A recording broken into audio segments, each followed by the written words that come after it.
¿Ya? ¿Nos sentamos? Listo, ¿Sí? por favor. Lo más rápido para que... Sí, no te preocupes. Acá las luces.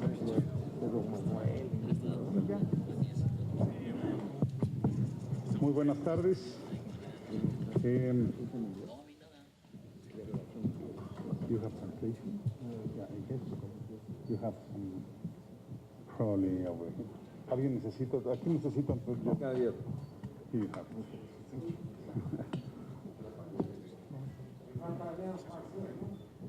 Oui. En anglais. Sûr. En anglais. Pas parler en anglais. En anglais. En anglais. ¿En anglais?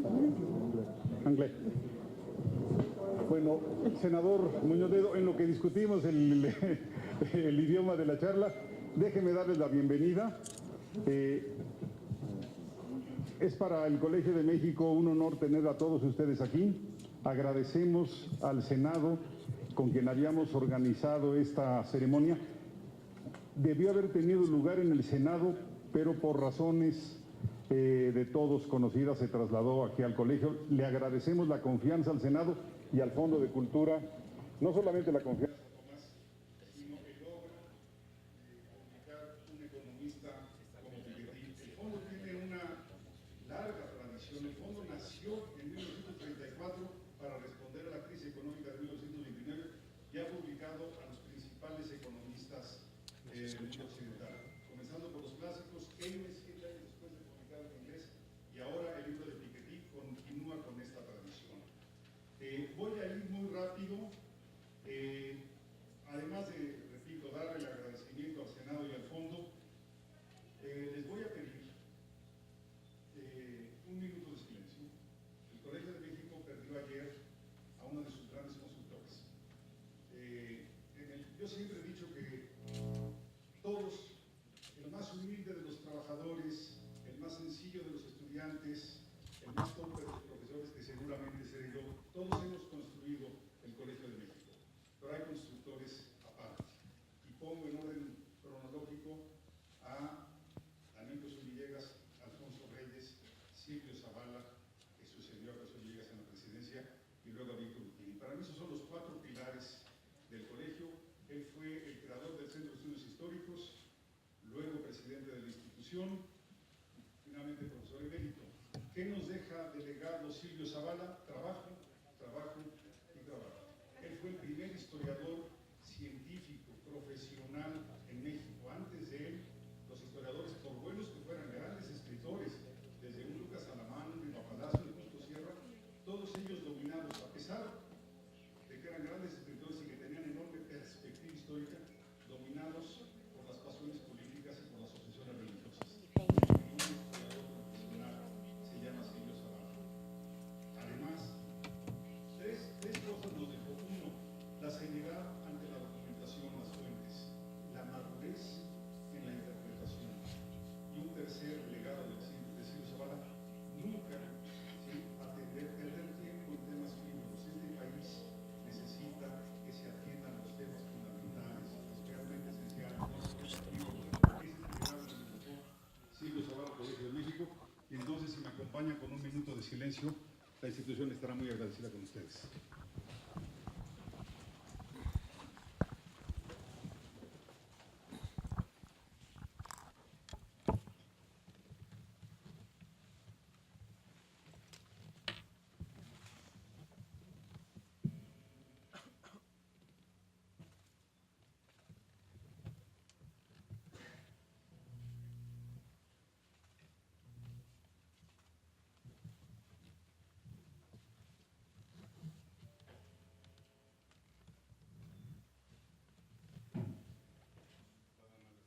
Gracias.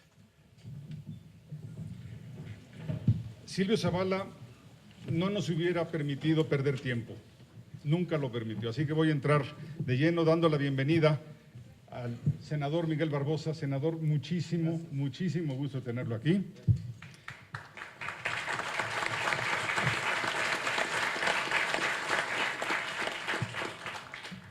Inmediatamente presento al senador Zoé Robledo, prueba de la continuidad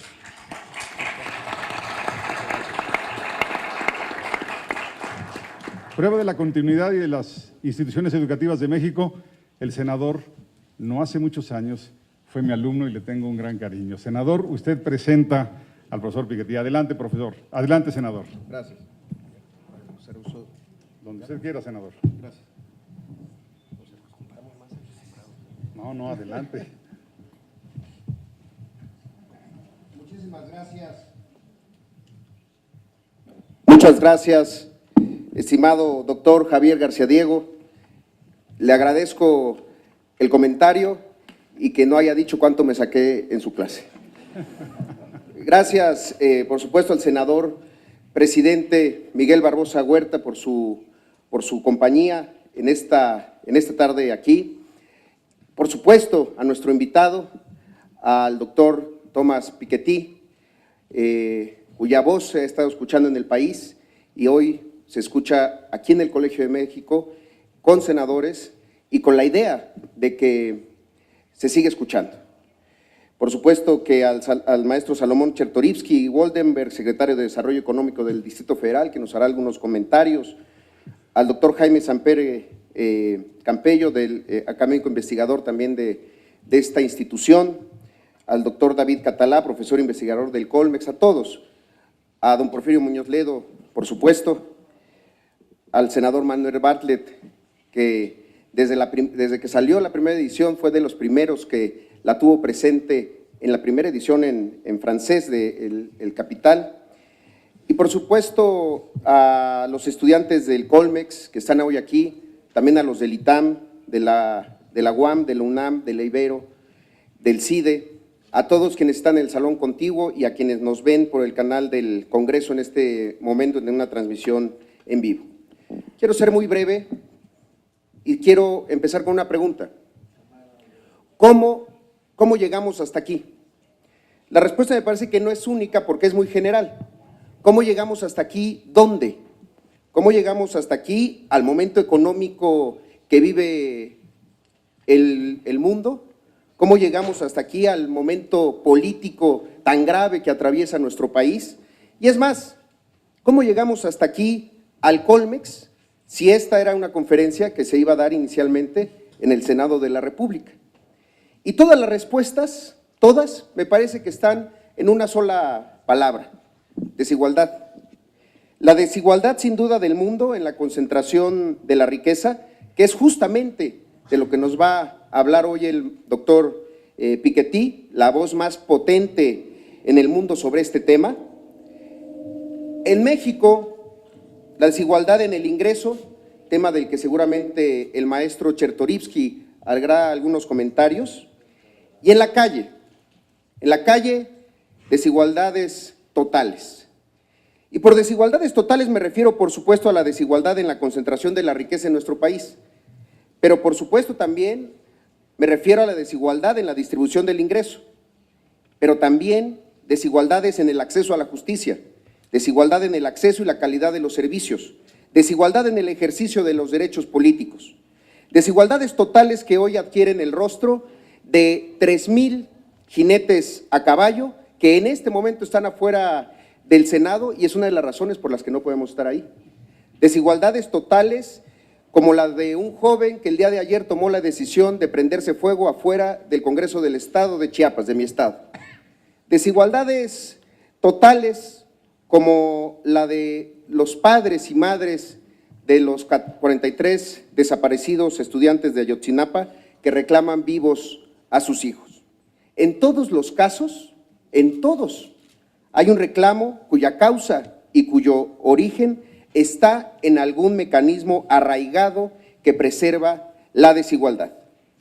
Doctor Piketty, yo coincido con usted que la desigualdad en México está subestimada, que sin información clara de los ingresos de la población más rica es muy difícil estimar qué tanta diferencia hay entre los distintos sectores de personas en nuestro país.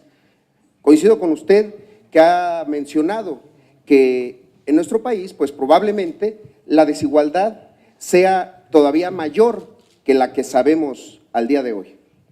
Pero también estamos subestimando a la desigualdad como la enfermedad social de nuestro tiempo y le estamos subestimando en el riesgo que implica para la democracia. La desigualdad económica produce desigualdad política. Como refiere Antón Costas, la desigualdad del ingreso y la riqueza descapitaliza políticamente a los pobres, hace que sus votos pierdan influencia. Si medimos la igualdad política en términos de capacidad de acceso al poder, vemos que los políticos son más sensibles a los intereses de los ricos que a los intereses de los pobres. A todo esto habría que sumar el desencanto de los ciudadanos con los procesos democráticos, el desprestigio de los partidos políticos que han llevado a nuestro sistema a la crisis de legitimidad que vive en estos momentos. Y es que, en teoría, pues la democracia debería de brindar la posibilidad real de que los ciudadanos elijan libremente su proyecto de vida. Sin embargo, la paradoja está en que si bien los fines pueden ser ilimitados, los medios para satisfacer estas aspiraciones obviamente siguen siendo escasos. La realidad es que no todos están en igualdad de condiciones para alcanzar sus legítimas aspiraciones. En México, las condiciones de origen determinan el desarrollo político y social del individuo.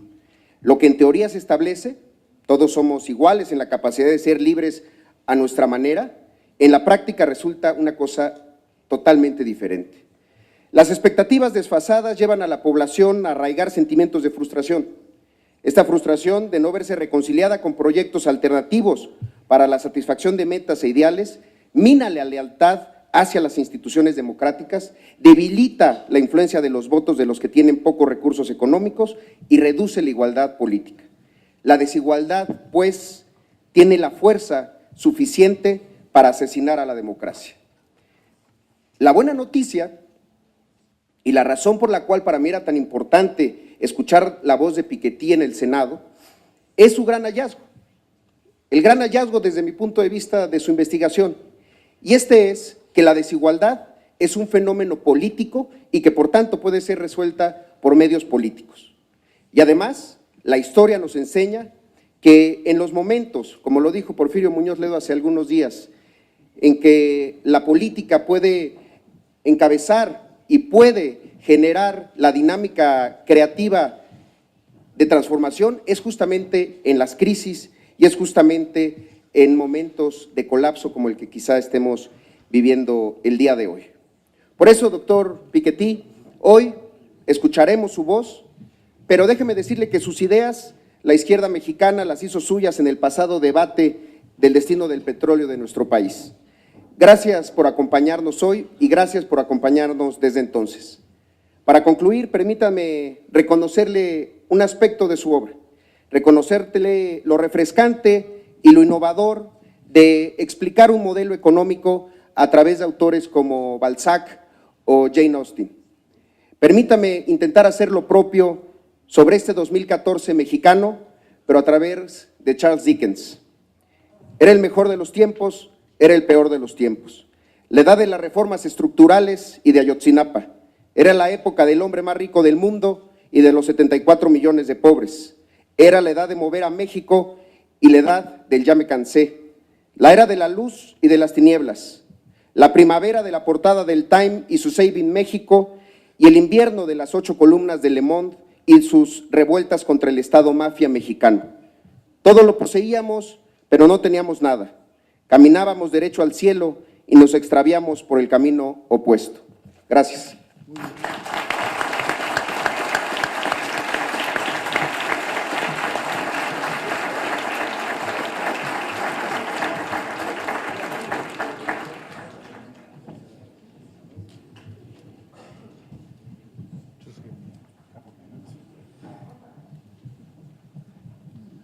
Me solidarizo totalmente con las palabras del senador Zoé Robledo. Si en algún sector hay injusticia en México es en el educativo. Ustedes pueden ver las condiciones, las instalaciones del Colegio de México y pensar, imaginarse las de la Normal Rural Burgos de Ayotzinapa.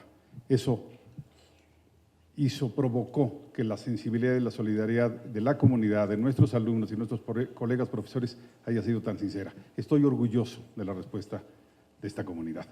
Doy la palabra, pues a una de las voces más autorizadas en este momento en el mundo.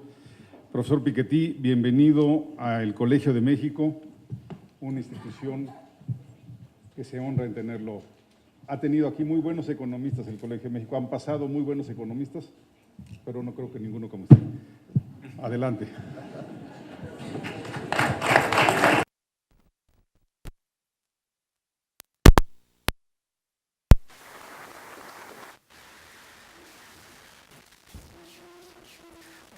Gracias por esta invitación.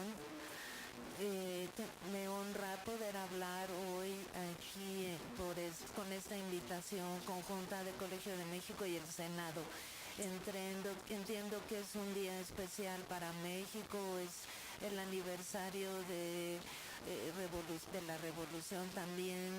El problema de la desigualdad y violencia tiene importancia específica en México hoy, y voy a hablar un poco de lo que dice mi libro, y sabemos que los libros y las ideas son importantes para diseñar políticas, y me da un gran placer poder hablarles hoy sobre este trabajo. Voy a decirles desde un principio que el título de este libro, el título Capital en el siglo XXI, para hablar sinceramente, es sobre la historia de los últimos 20 años y sobre el futuro. Es un libro que trata de mostrar la dinámica global del mundo económico a partir del siglo XVIII, y también trato en la última parte del libro llegar a una conclusión. Pueden estar en desacuerdo con algunas de mis conclusiones, pero quizás tenga también un interés para ustedes lo que propongo en este libro. En esta presentación voy a mostrar varias partes del libro. Si quieren saber más, pues pueden ver el website y ver información sobre el libro. No puedo poner el libro en línea porque mi editor no estaría de acuerdo, pero hay material estadístico en el website y otras cosas que pueden ver. Voy a empezar diciendo sobre ingreso y otra sobre riqueza, que estoy tratando de poner juntas. Voy a tratar con la parte del ingreso, que tiene que ver con esta base de datos. Los que está en rojo están en la parte base de datos, y los otros en azul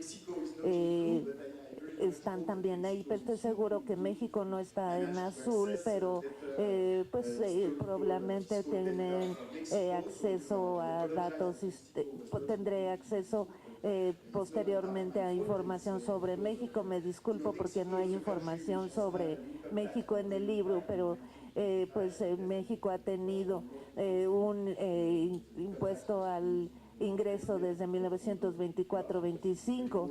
Es una institución muy antigua en este país, pero no hay estadísticas al respecto. Por eso es un problema estudiarlo, porque los datos más antiguos que tenemos sobre este aspecto está actualizado, hay que actualizarlo. Por eso es muy importante considerar la fiscalización, información para producir categorías legales y estadísticas.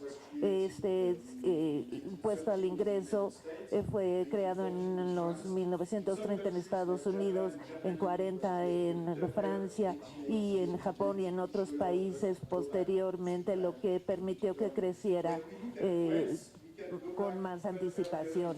Cuando vemos el siglo XIX o XVIII, porque los impuestos sobre la propiedad son incluso más antiguos que el impuesto al ingreso, creó desde la Revolución Francesa en Francia. Por eso podemos ir hasta el siglo XVIII, y normalmente empieza el impuesto al ingreso en 1920. Vamos a ver qué encontramos en esta base de datos. No muestro todos los países, pero es un ejemplo el caso de Estados Unidos. Un indicador de la desigualdad es la participación del ingreso, va a un 25% superior. Si se utiliza un orden de magnitud normal de 20-25, México y Latinoamérica están en un 30%. Les voy a mostrar un ejemplo después. En Estados Unidos tenemos esta desigualdad en la primera mitad del siglo XX y se estabilizó en los 50, 60, 70 y luego aumentó entre los 80 y el año 2000. La primera economía que generó esta estadística fue Kuznets en los 50. Fue el primer economista que produjo este tipo de estadística para Estados Unidos, PIB y otras cuestiones, y utilizó los datos de impuestos desde de 1930 a 40 de los Estados Unidos para completar la evolución de la participación. Hicimos lo mismo que Kuznets y estamos de acuerdo con él estamos de acuerdo en que hizo un buen ejercicio. La diferencia es que nosotros tenemos otro tipo de datos y esto nos da una idea diferente, porque en los 50, 60, 70 había este punto de vista muy optimista sobre la curva de Kuznets, que había una disminución natural en el desarrollo en Europa y Estados Unidos. Para estarles la verdad, no era convencer que esto era un declive natural. Tiene que ver con la Segunda Guerra Mundial, con la depresión, y no se había visto naturalmente en economía. Depende de las instituciones y normas que establecemos. Era particularmente natural y se generó por el shock que hubo con la guerra.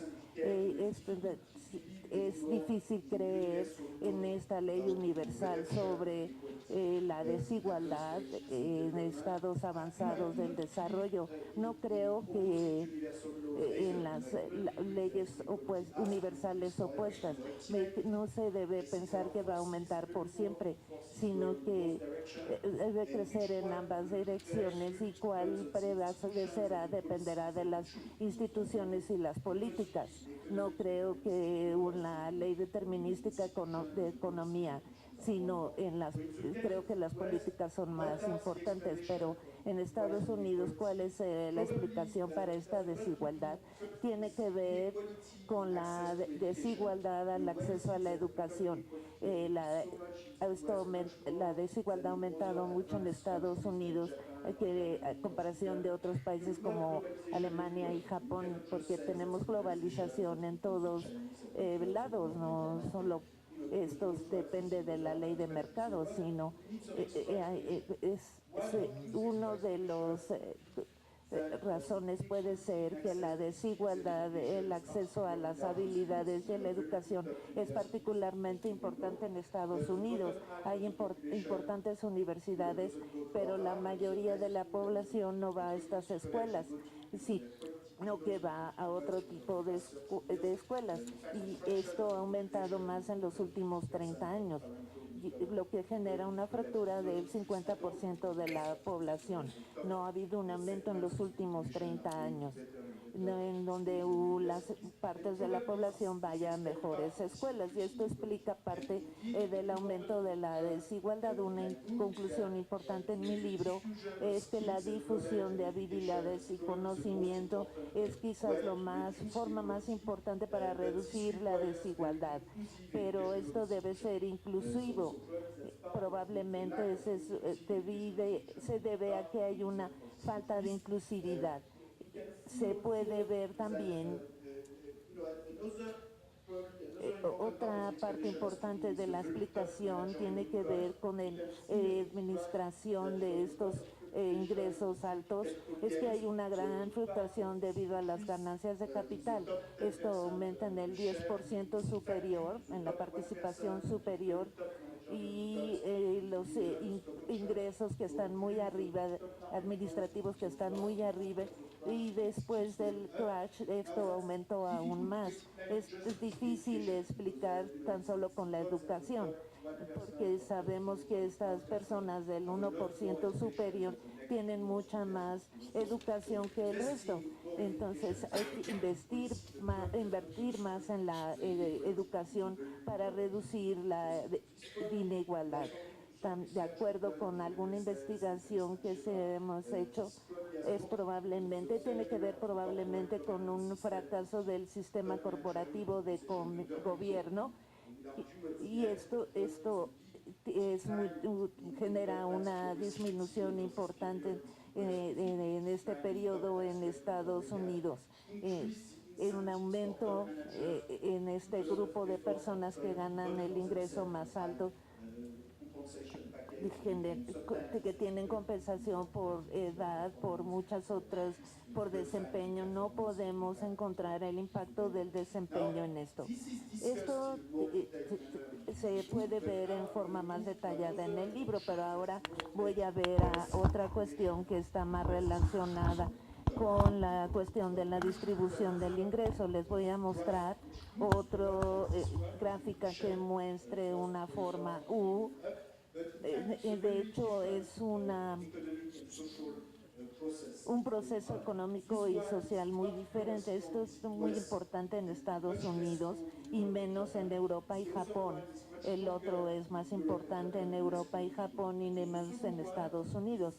Es la evolución del capital con el ingreso, la proporción del ingreso. El capital en mi libro como sinónimo de riqueza, y el capital y la riqueza son activos que pueden ser propiedad de individuos privados o por gobiernos, y esto incluye activos de negocios, de ingresos, de los pasivos financieros.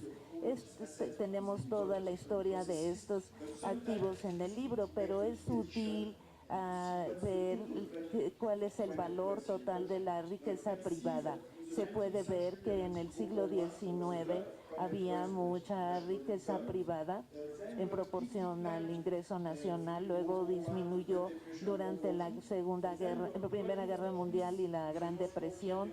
Luego aumentó después de la Segunda Guerra Mundial, y luego vuelve a la dirección previa. Lo primero que debemos notar es que hay una gran variación en el tiempo. A veces en un libro de economía hablamos de una constante en cuanto a capital e ingreso, pero en estos libros de economía se asume que es una constante, lo que a veces no es cierto. Esto no es. Cuando no hay una base histórica, no hay una constante, no hay razón para que sea una constante. Se toma el modelo más típico de crecimiento económico y veremos que esto no es así. Siempre habrá un equilibrio, depende de cuánto se ahorra y se invierte y cuánto se crece en términos de población y productividad, y de proporción entre estas dos variables. Esta disminución, esta destrucción de capital, hay un aumento de la inversión privada entre 1950 y 80 para pagar por la guerra que destruyó el capital del occidente. Esto es una historia triste, pero es la historia de Europa y de otras partes del mundo, y luego tiene un periodo largo porque hay una acumulación de capital. Esta ecuación simple que debemos tener en mente es que si se ahorra 10% por año y se quiere acumular 5 años de ingreso nacional, toma 50 años. Es una ecuación sencilla como esta, puede ser útil. Los economistas a veces utilizan matemática muy complicada que no es útil, pero esta fórmula es simple y se entiende por qué hay esta acumulación de capital y por qué existe esta brecha. Y esto nos sirve para entender el futuro. Hay también que enfatizar que este aumento en la proporción de capital del ingreso, no hay que ser nostálgico de los 50, eso no quiere decir que se haya destruido. Incluso en una sociedad igualitaria siempre habrá una diferencia. El problema es no la desigualdad en el capital. En la práctica la desigualdad es muy grande para el ingreso, entre un tercio y una y media y la mitad entre el tercio superior. Siempre habrá una mayor inigualdad en el capital que en el ingreso, y esto es lo mismo cuando cuando la proporción entre capital e ingreso tiende a aumentar. Sobre todo vemos en todos estos países vemos un retorno gradual de la riqueza generada por la generación joven que está en Londres, en Nueva York o en París, y que quiere tener un ingreso muy bueno. En esta generación más joven es mucho más importante. Vamos a describir lo que voy a decir en el resto de esta presentación. No voy a hablar mucho de estas partes, sino voy a hablar de los primeros 2 puntos. Ya hablé un poco de lo que llamo de la sociedad basada en patrimonio, y el ingreso parece reiterar a niveles altos, sobre todo en Japón y en Europa, en estas 2 áreas, porque el crecimiento de población en Japón es muy bajo, incluso a veces negativo, y es una diferencia con Estados Unidos. Y en una sociedad cuya población tiene una riqueza acumulada en un tercio, es algo muy importante. Esto puede ser muy importante a largo plazo, y posiblemente habrá una disminución en la productividad conforme los países emergentes tratan de capturar a estos países desarrollados. El futuro de la desigualdad, como digo, el aumento de la riqueza con el ingreso no es malo en sí mismo. Lo que importa es la desigualdad en la propiedad de capital, y es una determinante importante entre la brecha entre el capital y la medida en que aumente el capital desde el siglo XX, esto va a llevar un aumento a largo plazo. Hay otras fuerzas que pueden ir en otra dirección, sobre todo la política, que puede llevar a aumentar la riqueza. Antes de que hable un poco más de estas 2 cuestiones, voy a decir un par de palabras sobre cómo comparar México contra esta evolución. Y lo cierto es que no puedo comparar a México porque no tengo los datos que necesitaría para hacer la comparación, pero los ingresos superiores en Latinoamérica y México es pequeño. Pero como dije antes de la presentación, esto está subestimado porque no hay fuentes realmente para estudiar la riqueza en México y en Latinoamérica, sino que se basa en información que no es muy fidedigna y probablemente se subestima la realidad. Hay muy poco acceso a los datos fiscales en México, y los datos recientes en Brasil muestran que puede haber una gran diferencia para la fuerza laboral. El estudio del ingreso, de la proporción de ingreso, también sería muy importante para México. La conclusión es que de estos países, en México en particular, hay un aumento constante de la riqueza, y esto sería una forma poderosa de generar información sobre cómo los grupos se están beneficiando del crecimiento, no solo para los académicos como yo que escribimos libros, sino también es importante para la sociedad en general. Es también una forma de luchar contra la corrupción. La evolución del número de los contribuyentes puede ser de 1 millón, 5 millones, 10 millones, sino hay que determinar el número de contribuyentes a aquel nivel local, y esto sirve para medir la evolución de la distribución del ingreso, y en algunos casos nos daremos cuenta que el sistema de impuestos sobre la renta no se está aplicando como se debe.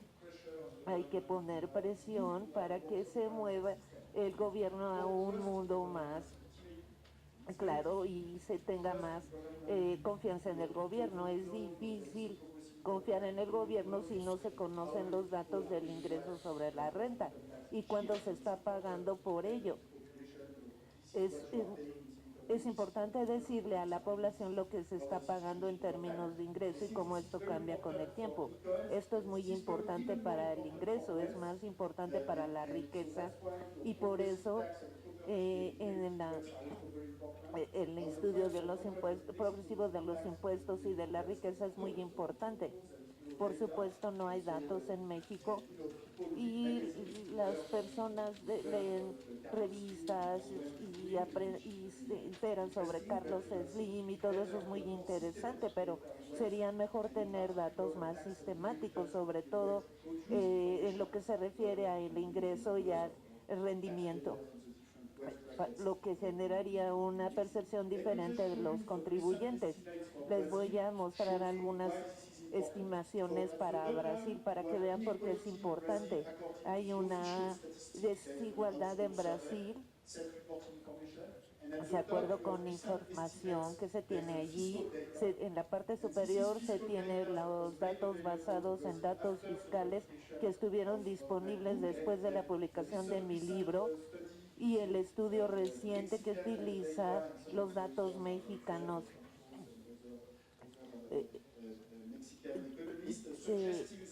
Lo que sugiere que podemos encontrar el mismo tipo de situación preliminar. Necesitaríamos más datos. Para Brasil no pudimos tener datos hasta antes de 2006, pero Brasil va de menos y desigualdad a más desigualdad en lo que se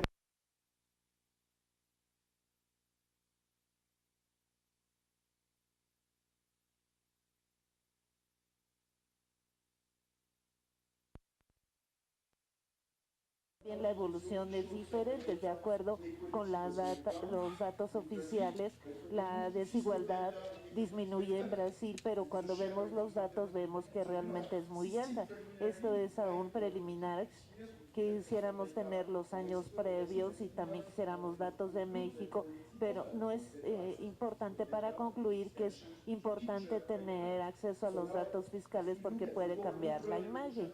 Si vemos la evolución a largo plazo en Brasil, no podemos concluir nada porque vemos que los datos dicen que hay una disminución casi continua de la desigualdad, pero según los datos fiscales vemos un aumento y no tenemos datos fiscales de antes de 2006. Estamos esperando los datos y veremos realmente qué va a suceder.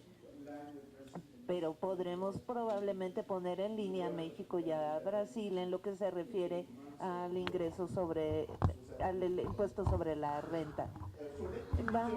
Voy a regresar a mi presentación y voy a acelerar un poco más. Creo de hablar un poco más sobre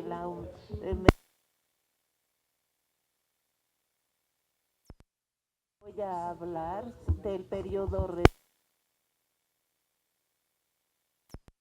Les voy a mostrar más países y les voy a mostrar estos promedios anuales. Cuando vemos estos promedios anuales vemos que hay un patrón muy claro a largo plazo. Si vemos la evolución, la historia del capital siempre es muy difícil porque los precios del mercado de valores cambian todo el tiempo y generan situaciones muy difíciles. Y incluso si hay mucha variación puede haber situaciones devastadoras. Vamos a ver la evolución de 70 a 2010. Este es el mismo capital a ingreso para los diferentes años. En Japón el mercado de bienes raíces entre 75 y 90 no se pudo lograr nada más con ahorro.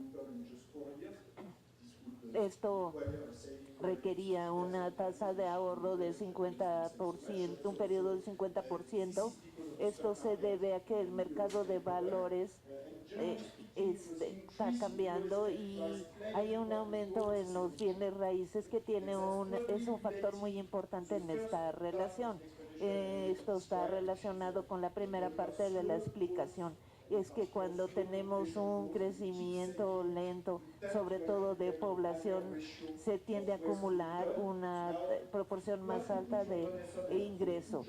Si pudiéramos invertir dinero en otra parte del planeta, probablemente lo haríamos en bienes raíces, porque las dos explicaciones están muy relacionadas. Otra explicación para el aumento en la riqueza privada en cuanto a ingreso es una disminución en la riqueza pública y la transferencia de propiedad pública a privada. Les voy a mostrar, y esto creo que aplica a México, esta es la evolución de la riqueza privada y esta es la de la pública. Vemos que al final del periodo, en la parte superior tenemos la riqueza privada y luego abajo tenemos la riqueza pública. Italia tiene una relación negativa de menos 1%. Esto quiere decir que hay más deuda pública que activos públicos. Por eso el gobierno italiano tuvo que vender todos los activos públicos, las universidades, escuelas públicas, que esto no sería suficiente para pagar su deuda. Esto no quiere decir que se deba hacer. La mayoría de nosotros estamos seguros que tenemos que pagar renta a los propietarios de las escuelas a donde mandamos a nuestros hijos. Pero es importante estar conscientes que esto es lo que ya estamos haciendo, porque cuando pagamos un interés y cuando tenemos una deuda que es mayor a los activos públicos, sería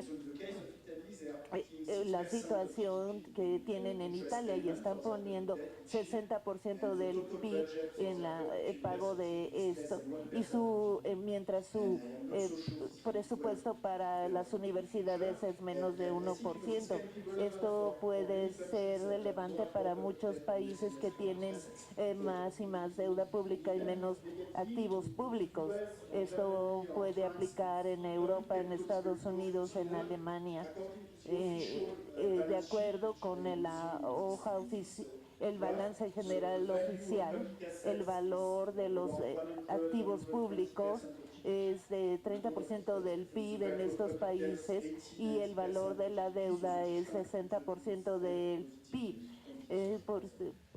Pero esto es mucho mayor a lo que solía ser. Durante este periodo tenemos una disminución de la riqueza pública por la privatización de los activos y esto contribuye a explicar el aumento en la riqueza privada.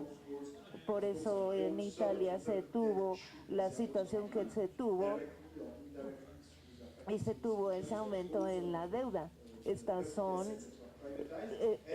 porque esto se debe a que los activos públicos se privatizan y en esta transferencia es incluso más importante en otros países como en Rusia. Por ejemplo, tenemos aquí datos de la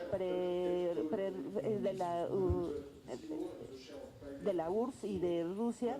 Vemos aquí parte en rojo y esto se debe a la transferencia de derechos de propiedad. Los rusos no se convirtieron en ricos al ahorrar, sino porque se hicieron propietarios de comprar estos activos a muy bajo precio y esto es la transferencia de lo público a lo privado. Es un proceso que es menos dramático y extremo en este país, pero seguramente en México esto también ocurre y en algunos casos puede explicar el aumento de la presencia de grandes fortunas en Europa y en otras partes. No quiero decir que, no quiero tomar una postura en cuanto a esta situación controvertida en México, pero es muy importante estudiar la evolución de la riqueza en la desigualdad. Voy a concluir diciendo unas cuantas palabras sobre la evolución de la desigualdad. Estos son datos de Forbes.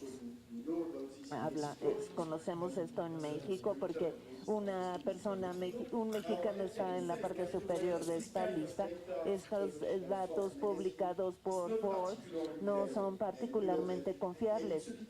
Es un poco triste que tengamos que utilizar una revista para aprender sobre el ingreso. Trato mejor de utilizar los datos fiscales, pero a veces también tengo que utilizar los datos de las revistas, porque si tuviéramos más transferencias sobre la riqueza, pues tendríamos más información, pero hay que usar lo que tenemos. Lo que indican estos datos es que si vemos la estructura de la distribución de la riqueza y cómo la riqueza cambia con el tiempo, vemos que la parte superior crece 3 a 4 veces más rápido. Es importante tener en mente que en este proceso no puede continuar por siempre. Algunas personas dicen, bueno, esto se debe a que hay muchos nuevos empresarios, y es cierto que hay mucha movilidad en la distribución, que no es la misma gente que había en los 70 que en el 2013. En la parte superior de la lista, según Ford, esta lista que se empezó a publicar, cuando se empezó a publicar probablemente los millonarios eran japoneses, pero en 2013 tenemos personas de Estados Unidos, de Brasil, de China, de México.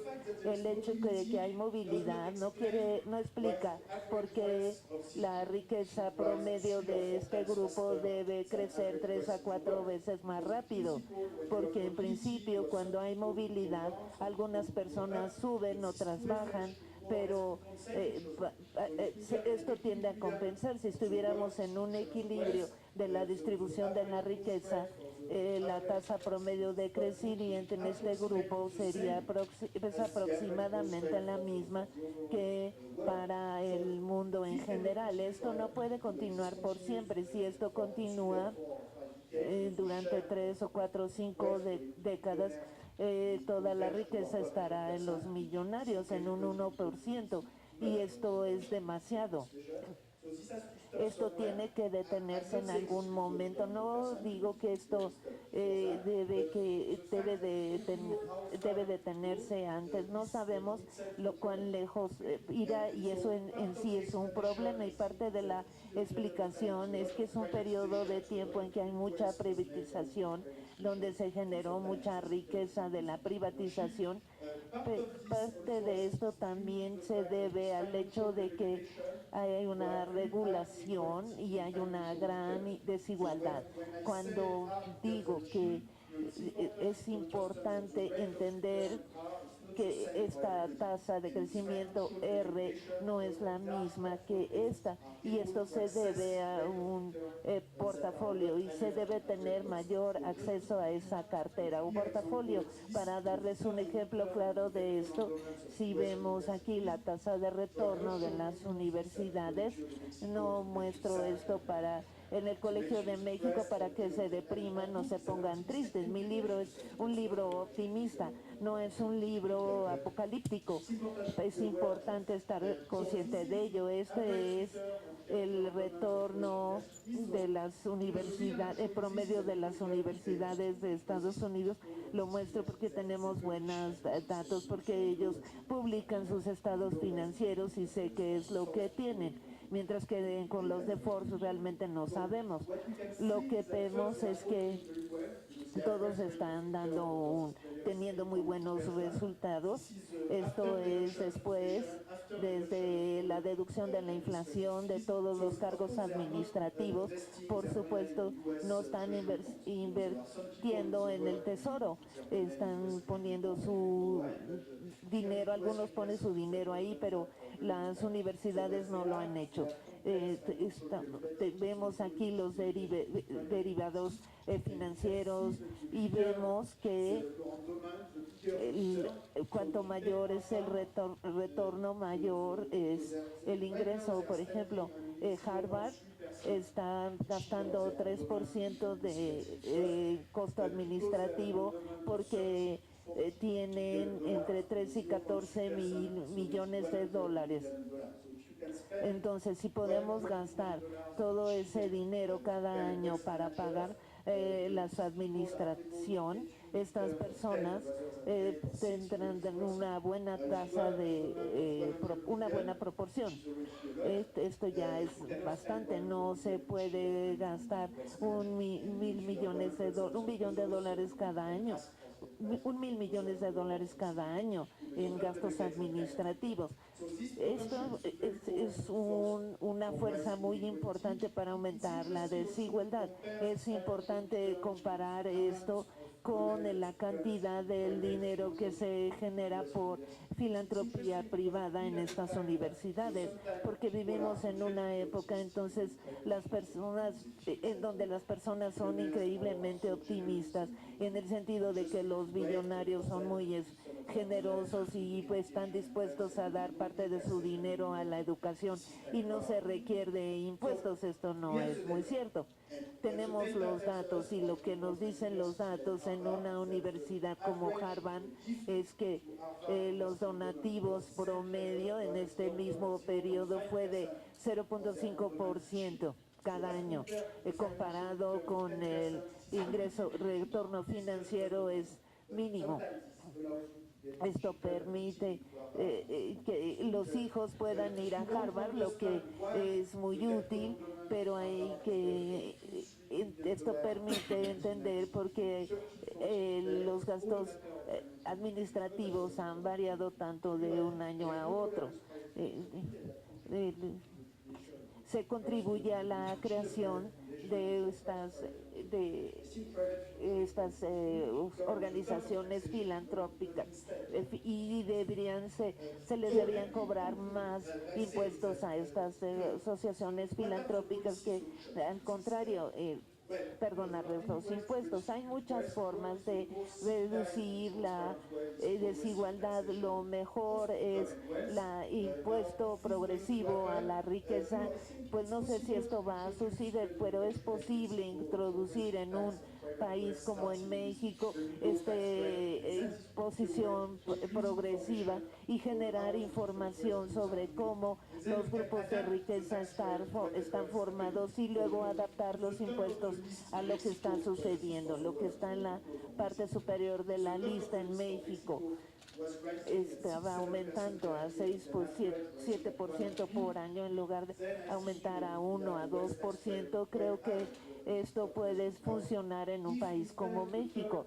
Si la parte superior aumentaba 1 o 2%, puedo concluir que no necesitamos una imposición progresiva en México, pero hay que conocer la información para poder adaptar nuestras políticas.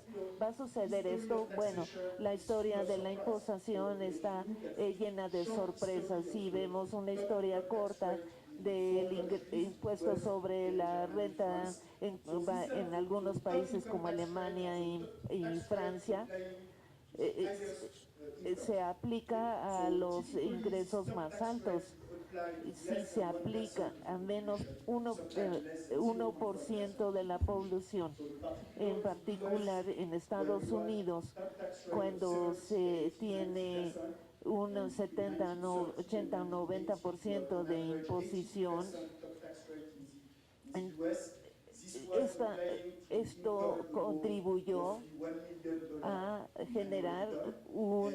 contribuiría a generar $1,000 millones en ingreso, y esto no destruiría el capitalismo estadounidense, porque hay que pagarle bien a los administradores, pero también hay que tomar en cuenta su desempeño.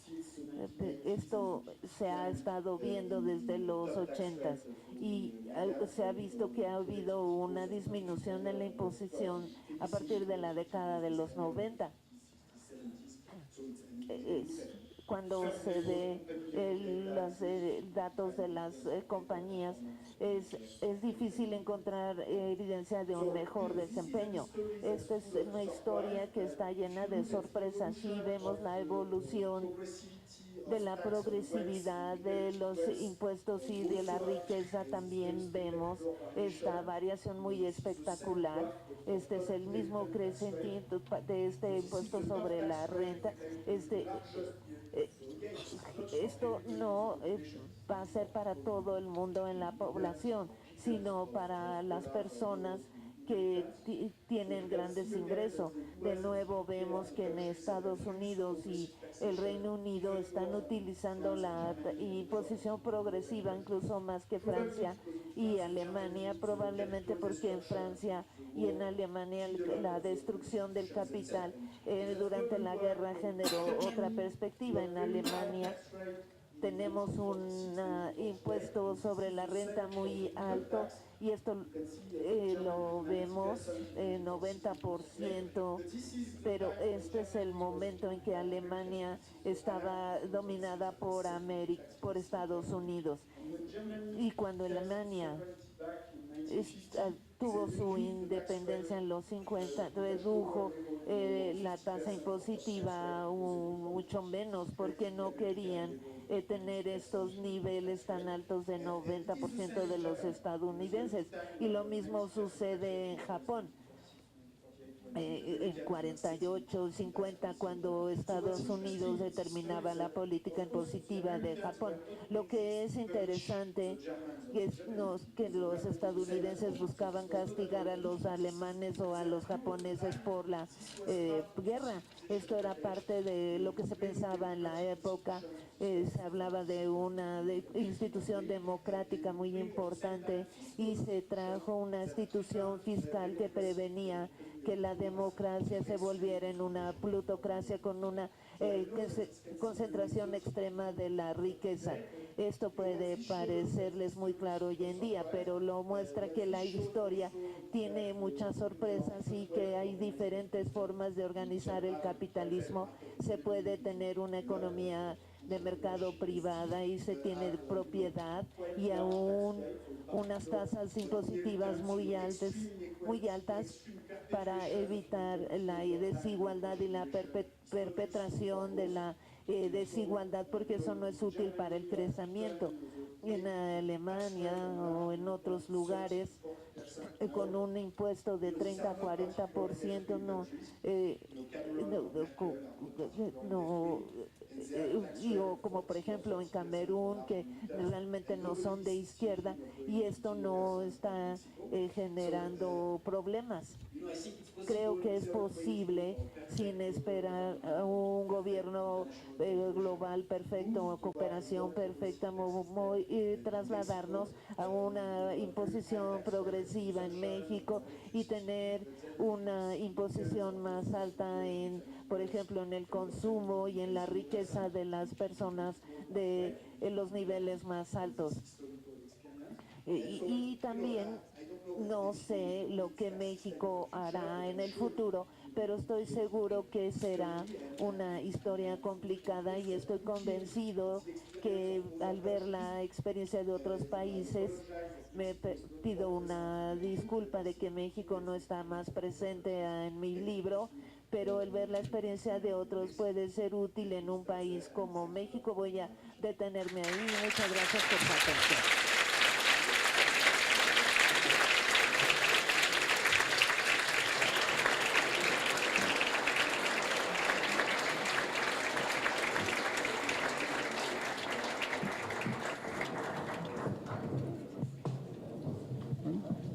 Retomo las palabras finales del profesor Piketty. Estoy seguro que el libro será muy útil para nuestro país.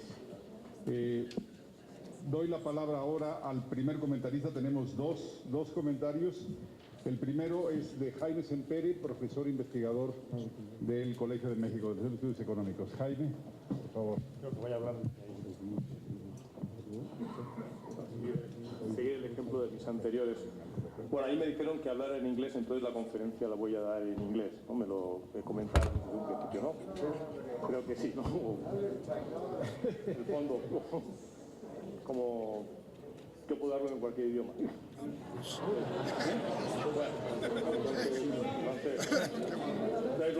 Bueno, En catalán, Jaime. bueno, hablaré en español en honor a toda la audiencia que tenemos, que creo que, y dado que el profesor Piketty tiene una traducción automática, pues yo primero quería agradecer a los organizadores del evento, el Senado, el Colegio de México y el Fondo de Cultura Económica. Yo creo que es una gran idea y ojalá se repita esta colaboración en muchas ocasiones. Después quería darle la enhorabuena al Fondo de Cultura Económica, pues yo creo que no solo por la traducción, sino yo creo que es una muy buena traducción. Yo empecé a leer el libro en inglés y después continué el libro en español, porque me hicieron llegar muy amablemente una copia, y la verdad es que se leía mejor en español que en inglés, a pesar. Entonces yo creo que hicieron muy buen trabajo y que el profesor Piketty está bien representado. Después quería hacer comentarios, simplemente, bueno, hacer el comentario al profesor Piketty de que si continúa siendo tan exitoso vendiendo el libro, probablemente dentro de un par de años lo veremos escribir un libro diciendo que por qué no debemos tasar el capital y las grandes fortunas en Francia, porque igual eres una de estas grandes fortunas, ¿no? Después, bueno, yo creo que es un libro que es, digamos, un gran libro en muchos sentidos. Es grande, son 700 páginas, que eso lo hace muy grande, y aparte es grande en el sentido del impacto. Yo creo que es un libro de muchísimo trabajo y de un gran impacto. El libro está escrito generalmente de una forma no técnica. Y realmente está muy bien escrito. Para un lector, sea economista o no sea economista, las referencias a autores de literatura clásica, referencias, toda la historia económica que tiene detrás, todas las anécdotas, lo convierten en un libro muy interesante. No solo para economistas, sino incluso para gente no interesada en desigualdad. Es un libro que puede ser muy interesante. Después a mí lo que me impactó de este libro es esa visión del largo plazo. O sea, yo nunca había tenido una visión tan impactante del largo plazo como la que tuve después de ver el libro, de ver, por ejemplo, lo que Piketty dice muchas veces, ¿no? Vale, una tasa de crecimiento de un 1% hoy, bueno, es que para nosotros nos parece muy poco, pero en realidad a lo largo de la historia es muchísimo. O sea, se van duplicando las economías continuamente, etc. Entonces, la visión del largo plazo que te da es muy importante. He dicho, el libro no es técnico, o sea, pero tiene, yo creo que Piketty no se puede olvidar de sus orígenes, a pesar de que en la introducción quiere renegar de ellas y dice, no, pues los economistas, matemáticos, etc. Entonces, él finalmente no reniega de sus orígenes y necesita un modelo para todo un siglo, lo cual es algo muy potente. Entonces, el modelo finalmente se resume en dos ecuaciones de equilibrio. Una es, para mí no es la más importante, es como una contabilidad económica, y después, pero después hay otra muy importante por las consecuencias que tiene, que es lo que él llama la ley fundamental de divergencia. Esta ley lo que implica es que la tasa de retorno al capital es mayor que la tasa de crecimiento, o se lee así. Esto tiene consecuencias muy importantes en el modelo que tiene Piketty en la cabeza, ¿no? Porque lleva más acumulación de capital, lleva más desigualdad, y aparte yo creo que tiene otras consecuencias. En el mundo de las finanzas públicas, por ejemplo, tiene consecuencias muy importantes para el fundamento de un sistema de pensiones pay as you go, o de los típicos de paguemos como viene el rendimiento, ¿no?, del gobierno, o incluso para la política de deuda pública. En ese sentido, esta relación de equilibrio podría llevar a que este tipo de sistemas, pensiones a los que estamos todos acostumbrados, sobre todo en Europa, y la deuda pública puede ser insostenible. Entonces, eso, bajo mi punto de vista, es lo que fundamentaría una política del tipo de las que sostiene Piketty, de un impuesto sobre el capital. Bueno, el libro presenta, como hemos visto con la presentación de Tomás Piketty, un análisis muy rico de lo que es la desigualdad económica.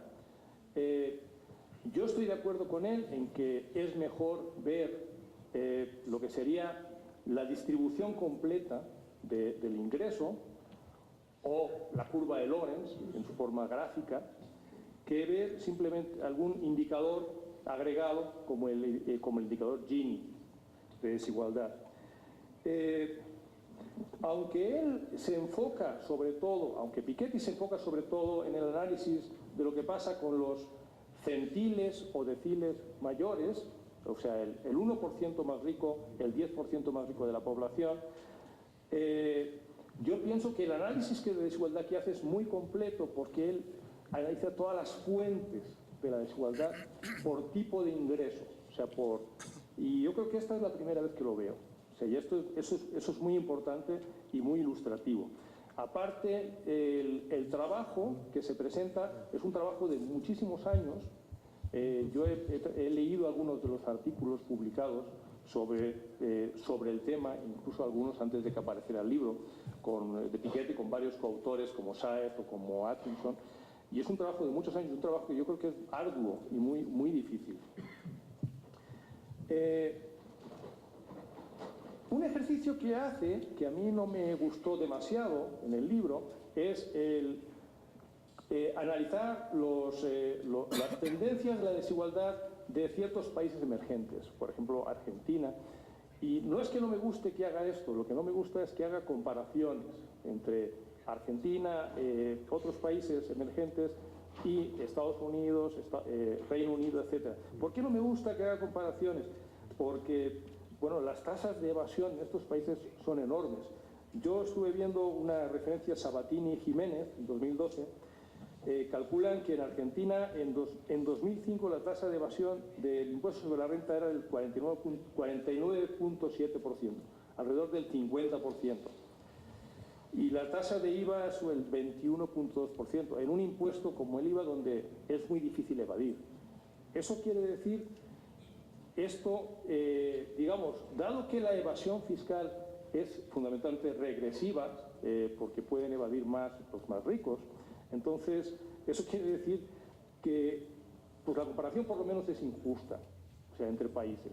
En estos países la evasión puede ser tan grande que no tenemos idea de qué están ganando ese 1% más rico o el 10% más rico. Continuando con países, hablando de países subdesarrollados, yo creo que,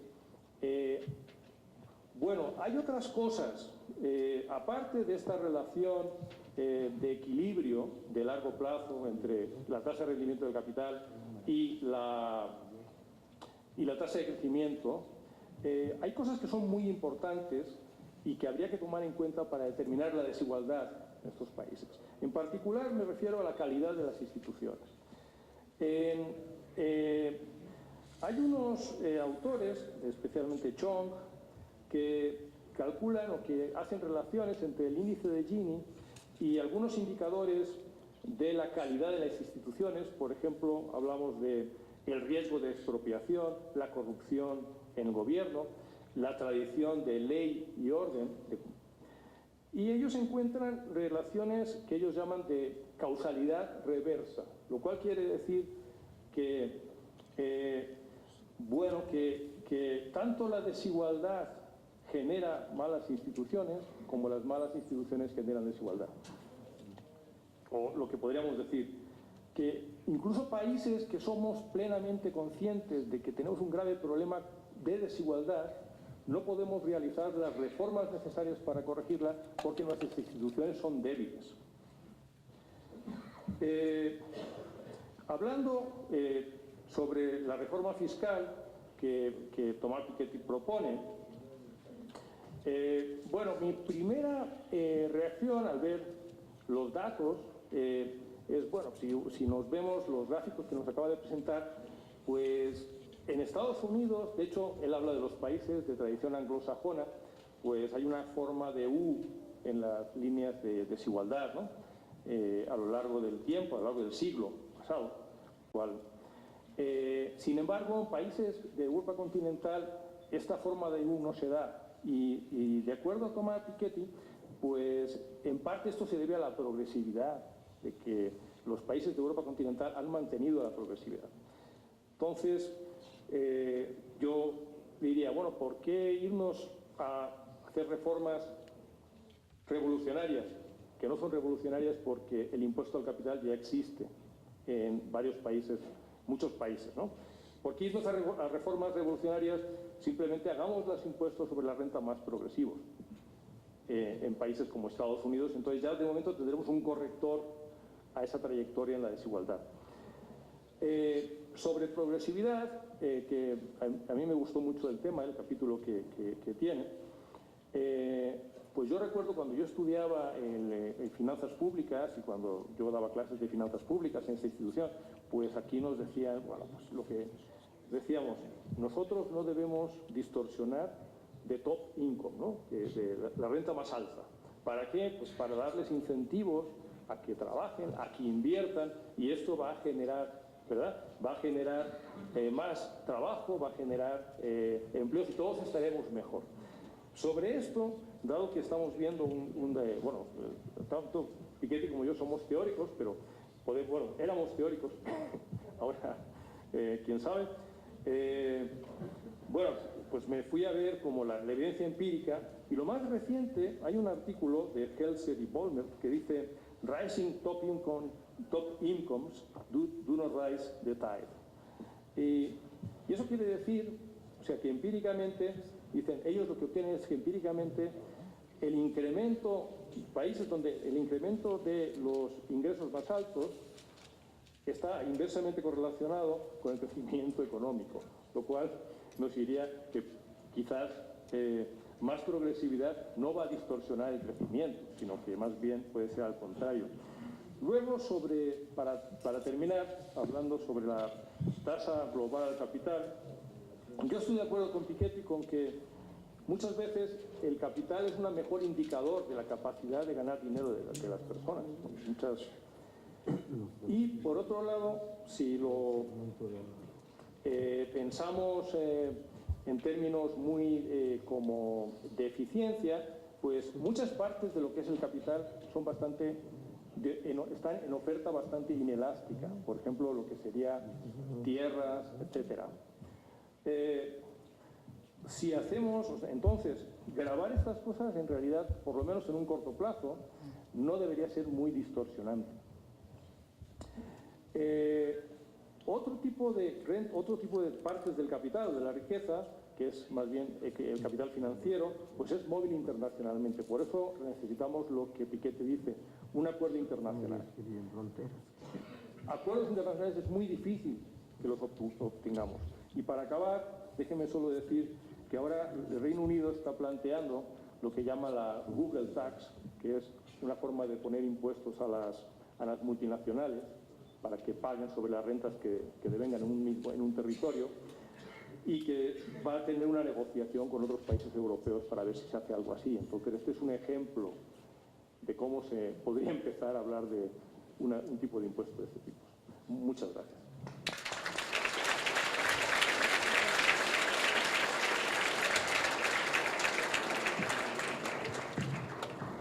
Gracias, Jaime.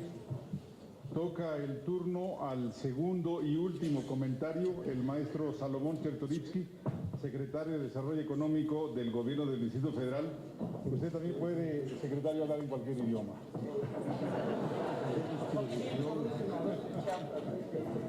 Le pedimos, maestro. Muy buenas noches a todos y a todas, profesor Piketty. Saludo al presidente de este Colegio de México, al doctor García Diego, y saludo a los señores senadores, al presidente del Senado y en especial a Zoé Robledo. Muchas gracias por la invitación. En 1830, el citado en el libro, por lo menos en la versión que yo leí 55 veces, Honorato de Balzac, emprendió, según su propio dicho, la espantosa labor de escribir una serie de novelas y cuentos para construir la historia y la crítica de la sociedad, el análisis de sus males y la discusión de sus principios en su colosal comedia humana. Pregunto, ¿quién iba a decir que 180 años después otro francés vendría a cantarnos nuestras verdades? La historia larga, las pulsiones fundamentales, el destino de la sociedad humana, pero ahora desde el campo lúgubre de la economía. No creo exagerado ni un milímetro por su mirada situada en el larguísimo plazo, por el abundantísimo respaldo de datos y estadísticas, por la diversidad de temas clásicos que aborda con originalidad y frescura, por su alcance mundial, por su rigor lógico y sobre todo porque es sensato, quiero decir, porque se formula un puñado de preguntas absolutamente fundamentales acerca de la sociedad moderna. El Capital en el siglo XXI es una obra que en buena hora ha venido a interpelar las bases de las ciencias sociales en el mundo, no solo de la economía. Creo que esta es una de las cosas que no se ha dicho suficientemente en los últimos meses de revuelta intelectual mundial provocada por el agitador Piketty. Su libro es en realidad una explicación general acerca del funcionamiento de la sociedad moderna, observando su movimiento en los últimos 2 siglos. Hace mucho que no teníamos a un autor y una obra con tamaña ambición. Lo sorprendente es que su proyecto colosal esté escrito con sensatez, sin petulancia y sin ostentaciones. Cada paso es meditado, cada argumento es esgrimido con cautela, cada fenómeno pasado por el escalpelo de la estadística, tomando en cuenta sus múltiples aristas, las fuerzas que lo componen o que lo contrarrestan, para luego ponerlo en la balanza y colocar las tesis consecuentes. De una enorme ambición, pero lógico, sensato y también muy bien escrito. También que en ocasiones no lo leemos, lo oímos. Fíjense ustedes, en el cubicado tomo del Capital en el siglo XXI no aparecen dispersas por aquí o por allá sus referencias literarias para aderezar el texto. Al contrario, la literatura es la sangre que irriga este libro, porque Piketty parece estar convencido de que Balzac y Austen capturan el espanto y los males de la sociedad de una forma que ninguna fórmula matemática puede lograr. Y el espanto fundamental es la desigualdad. Esa condición de las sociedades humanas que no es un componente colateral del crecimiento, no un accidente, ni tampoco un hecho ubicado a las afueras de la economía. Es precisamente ahí donde está la interpelación central de Piketty a las escuelas de la economía dominante. La desigualdad es un factor tan importante como el crecimiento y en buena medida lo explica y se vuelve un ingrediente central de la reproducción social.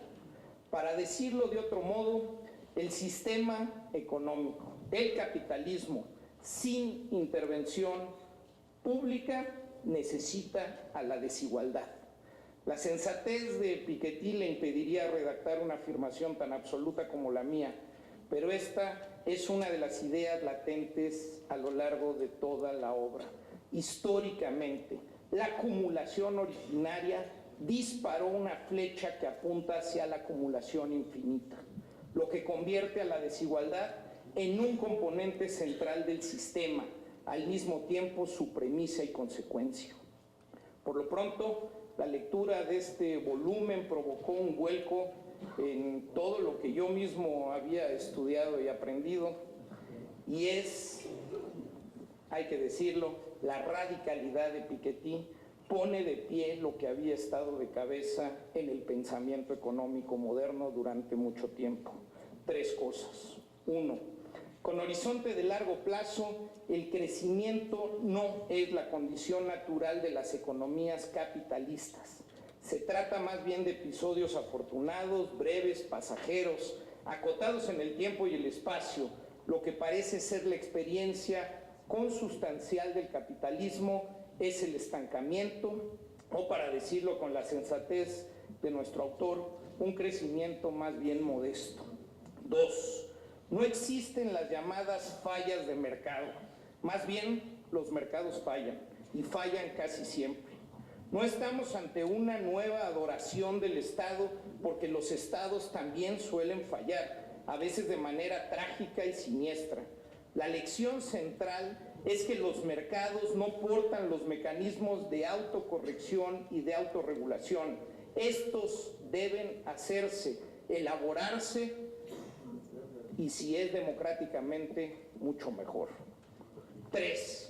El sistema económico produce desigualdad y una polarización del ingreso permanentemente. No es asunto extraeconómico como lo sentenció Friedman, no es un asunto de una etapa como creyó Kuznets, tampoco es el destino fatal capitalista como vaticinó Marx. La corrección de la desigualdad es uno de los temas vertebrales de la realidad y de la teoría económica, si es que el capitalismo quiere sobrevivir a sus propias pulsiones esenciales. ¿Lo ven? Yo creo que Piketty pudo haber llamado a su libro Las ilusiones perdidas de la teoría económica moderna. Porque lo suyo es una subversión intelectual y política en toda línea. Yo diría una propuesta programática para el renacimiento de la ciencia económica. Pero esta tarea, aunque sea solo un esbozo, me causa vértigo y me desborda. Lo que quisiera llamar su atención es que estos 3 componentes del libro son fácilmente reconocibles y duramente vívidos en México. Muy débil crecimiento económico durante una generación, mercados extremadamente imperfectos y trágica desigualdad, insisto, una desigualdad que espanta. Es posible, profesor Piketty, que usted haya llegado al país históricamente más desigual, como lo documentó el barón Alejandro von Humboldt, en uno de los momentos además más desiguales. Lanzo algunos datos para animarlo y estudiar la misteriosa y opaca inequidad mexicana. 1, hoy por hoy, el 74% del ingreso nacional se lo queda el capital. 2, solo el 7% de la población de nuestro país ocupada gana más de 10,000 pesos al mes, es decir, arriba de los $714. En 2006, esa proporción de la población era el 12%. 3, nuestro país es el único de América Latina que no ha iniciado ninguna política de recuperación salarial, ni siquiera de los salarios mínimos, en todo lo que va del siglo XXI. Como ven, las leyes del capital en el siglo XXI se cumplen puntualmente en México, y es aquí donde, para mí, surge la inquietud principal de su obra: la compresión o la contención de la desigualdad como factor del crecimiento. Hay pistas, evidencias, algunos ejemplos históricos en su libro, pero no encontré una respuesta categórica. Pregunto, ¿es posible demostrar que menor desigualdad es de suyo un factor económico que acelera y se agrega al crecimiento? Y es que en nuestro país llevamos muchas décadas escuchando y padeciendo la causalidad inversa. Primero productividad, luego crecimiento, competitividad, después empleos, para finalmente mejorar los salarios. Una secuencia causal incierta y remota que luego de muchas promesas sostenidas durante una generación que realmente no se ha cumplido. Crecimiento e igualdad es una disyuntiva que viene de lejos, desde los años de forja del Consenso de Washington, pero esta hasta cierto punto tramposa, porque coloca el crecimiento en el terreno de lo científico, reglas que han de cumplirse para que el crecimiento ocurra, y a la equidad ubicada allá afuera, en territorio de los valores morales. Así, la supuesta economía normativa sucumbe sistemáticamente ante la pretendida argumentación rigurosa y científica de las condiciones del crecimiento. Como si fueran marxistas de última hora, los hacedores de política económica en nuestras latitudes colocan las condiciones objetivas del crecimiento como fase previa a las políticas de igualdad que siempre deben esperar a que les llegue el momento de reparto. Es una historia cruenta en México y en toda América Latina. Por fin abandonamos los autoritarismos y las dictaduras, construimos trabajosamente democracias nacientes para votar por programas de desarrollo que mejoren las condiciones de vida, su educación, su salud, algunas de ellas con mucho éxito, pero para soportar a continuación políticas económicas concretas de ajuste a costo de la mayoría social. Tanto cuando crecen las economías hay que esperar, y también cuando entran en recesión, pues es imposible el reparto en momentos deprimidos.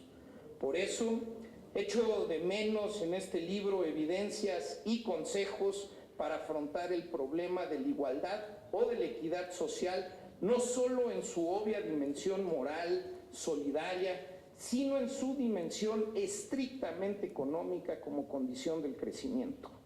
Me gustaría, por tanto, situar la discusión en un solo terreno, no en una falsa pugna entre lo moral y lo científico, sino en las decisiones políticas concretas. ¿Es posible sostener el crecimiento en el mediano plazo sin fortalecer las economías internas, redistribuyendo los ingresos? Es un debate especialmente crítico en este momento, pues en unos cuantos días la comisión encargada de decretar los salarios mínimos en México deberá publicar su decisión para el 2015. Mantenernos en línea con la inflación, 4.8 dólares diarios de salario mínimo, el más bajo de Latinoamérica, o iniciar una ruta de recuperación sostenida en la que constituiría de facto la primera reforma estructural pensada en la igualdad en México, luego de muchos años de anhelos y frenesí reformador. El de los salarios mínimos es un debate complejo que había tardado años en llegar a México, pues nuestras políticas económicas de una u otra forma han estado históricamente atadas a las visiones y prejuicios de diversas corrientes económicas. Al menos desde la posguerra, cuando no fue Kuznets, fue Kaldor, el consenso de Washington o Laffer. Gobiernos de diversos tipos han seguido sus preceptos, pero todos han coincidido en un punto esencial. Primero crecimiento, la igualdad es consecuencia remota.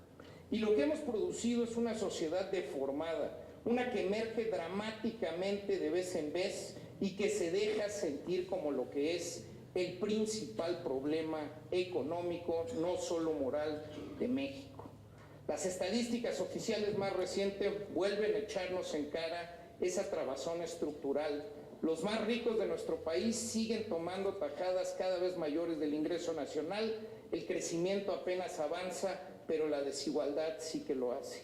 Por cierto, en una mea culpa posterior, quien fuera el primero en enumerar los principios claves del consenso de Washington, el economista John Williamson escribió: excluí deliberadamente de la lista cualquier cosa que fuera redistributiva porque suponíamos que las consecuencias equitativas serían un subproducto de los objetivos de eficiencia. El Washington de los años 80 era una ciudad esencialmente despectiva en cuestión de equidad porque entorpecerían la eficiencia de las medidas de crecimiento. No es un problema de moral y la revisión teórica de la desigualdad a favor de la redistribución como condición del crecimiento que ha dado un salto gigante. De la mano esto con un oscuro profesor parisino como los que les petaron sus primeros detractores. Bienvenido, profesor Piketty, al país que creo como ningún otro confirma la ecuación medular del capital en el siglo XXI. Cuando vio crecer esta avalancha teórica y política al presentir que la caída económica,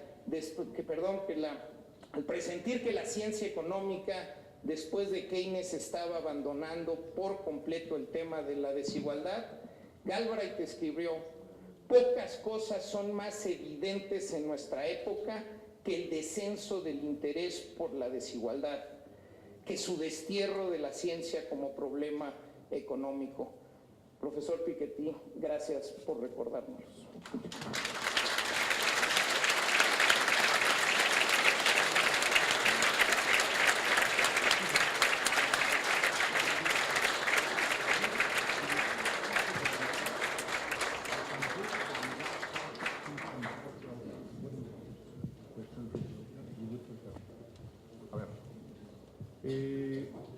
Le he preguntado al profesor Piketty cómo procederíamos para la siguiente etapa de la sesión. Él dice que aceptará 2 preguntas del público y aprovechará en todo caso para comentar a los comentaristas. Gracias, maestro Czertorivsky, por el comentario. Seguramente habrá... Pero entonces, 2 preguntas. Aquí tomo una, allá tomo otra. Muchas gracias. Arturo Huerta. ¿Se pueden identificar, por favor, Arturo? Arturo Huerta, del posgrado de Economía de la Universidad Nacional Autónoma de México.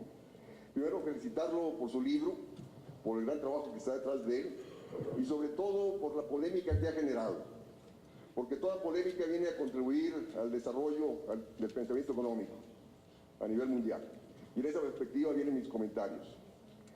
Tú señalas que en el periodo 50-70 ha sido la fase histórica en Estados Unidos de mayor equidad.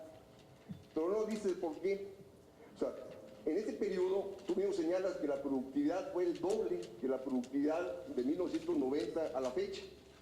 Y si la productividad fue el doble, fue justo porque predominó el desarrollo industrial a nivel mundial, que permitió, lógico, generar condiciones de empleo, incremento de la productividad, incremento de salarios y de ahí mejor distribución del ingreso.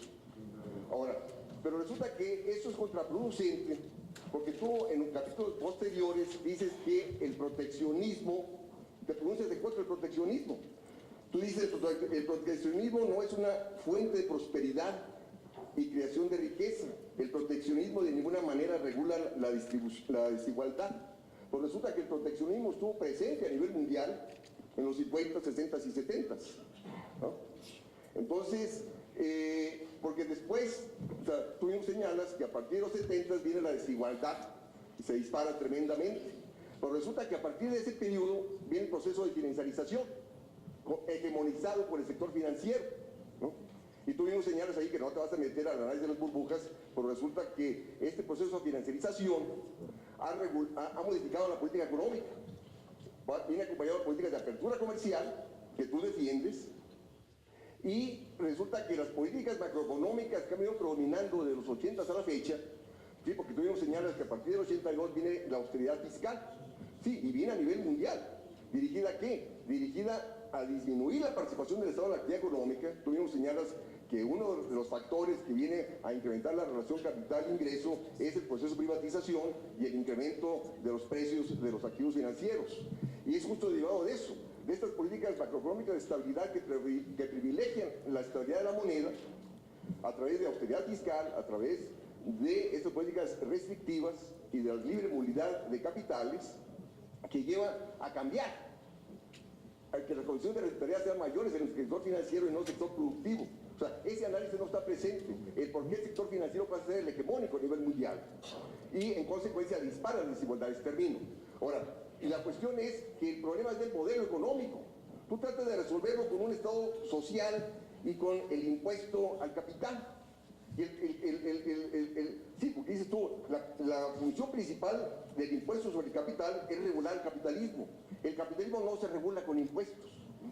O sea, tú mismo señalas que hay que regular el sector financiero, efectivamente, pero no solamente hay que regular el sector financiero, hay que regular también el movimiento de mercancías, porque este proceso de globalización ha llevado a tener menos industria a Estados Unidos, ha llevado a tener menos industria en Europa, ha llevado a tener menos industria en América Latina y la industria se fue a China. Y por último, termino aquí, tú señalas que las dos formas principales en que un gobierno se financia sus gastos son los impuestos y la deuda. Este es el caso de los países de la zona euro que perdieron el control de la moneda, pero un país soberano que tiene control de la moneda, no, que tiene control de la moneda se financia con la moneda, no tiene problemas financieros. Los impuestos y la deuda es para regular la liquidez que crea el gasto público. Un gobierno no puede recaudar si no gasta primero. Y para gastar primero, pues, tiene que tener control de la moneda. Muchas gracias. Gracias, profesor.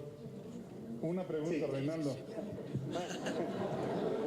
Voy a usar, son dos.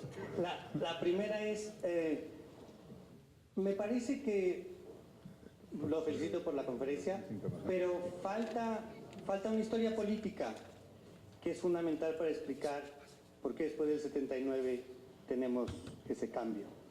Y lo que me lleva a la siguiente pregunta, dada la debilidad y práctica destrucción de la socialdemocracia en Europa en este momento, con Hollande tomando las políticas que toma, con la derecha gobernando en Alemania, no veo realmente dos cosas. No veo la radicalidad de la propuesta, es una propuesta socialdemócrata muy poco novedosa, y en ese sentido, para hacer realmente un cambio radical en la distribución de la riqueza y del ingreso, se necesita algo mucho más impresionante, como fue en su momento los cambios revolucionarios, como fue la Segunda Guerra Mundial, o en su momento usted habló de la Revolución Francesa. Entonces, mi pregunta es, dada esta debilidad política de las izquierdas, bueno, aquí está desbastada, ¿no? Ni siquiera es debilidad.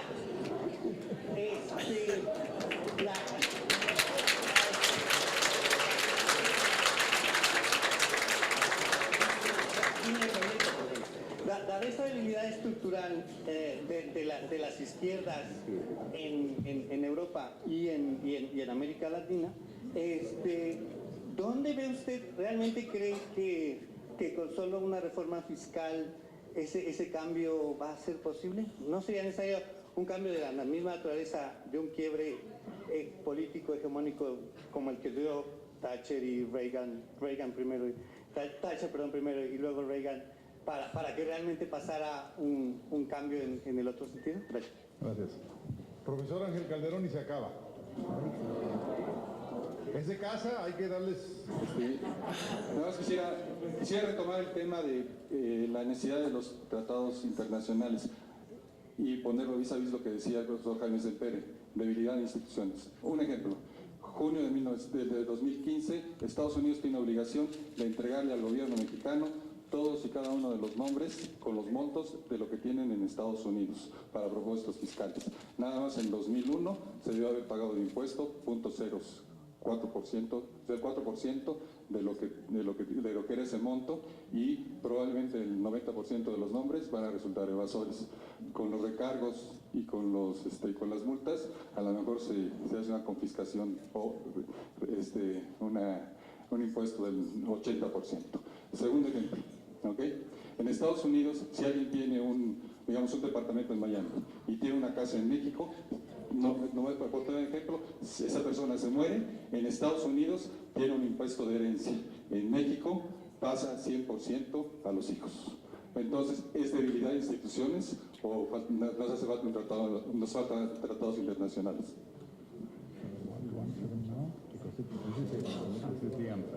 Okay.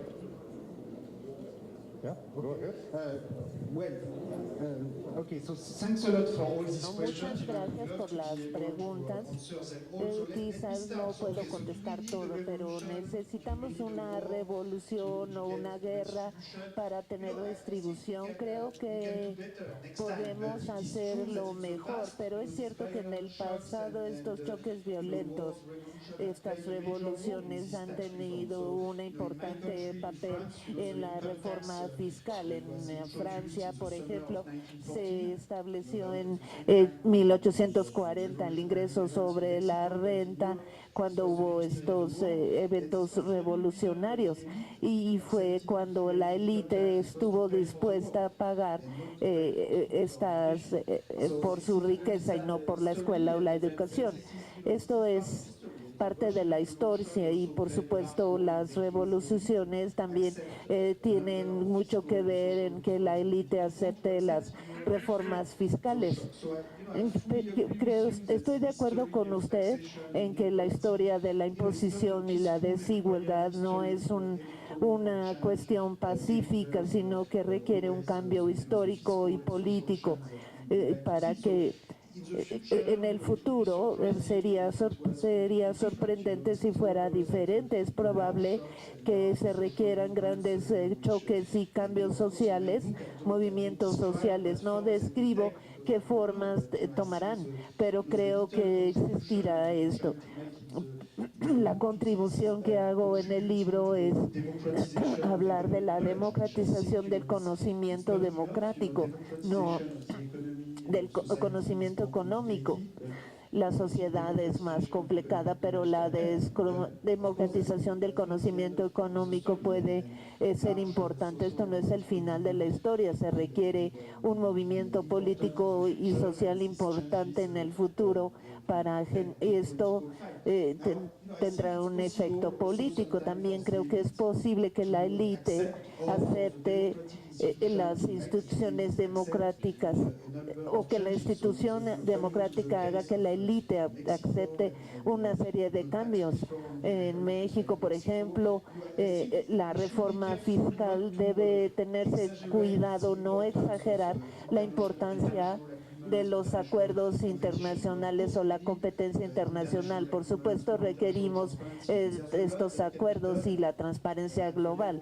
Se puede hacer mucho a nivel de un país como México y creo que es posible tener una reforma fiscal donde se tenga menos impuesto indirecto y el consumo y más impuestos sobre la propiedad importante o sobre la riqueza.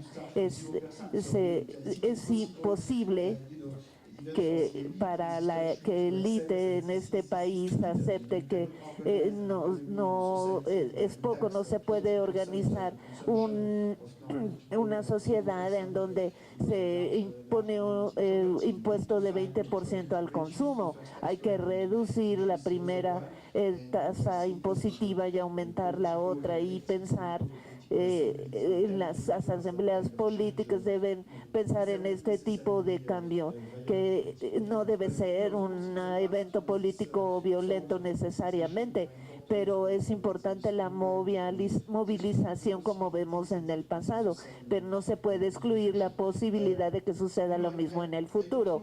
No sé cómo puedo responder a todo lo que se dijo, no estoy seguro que entendí todo lo que dijeron, pero creo que la regulación es muy importante.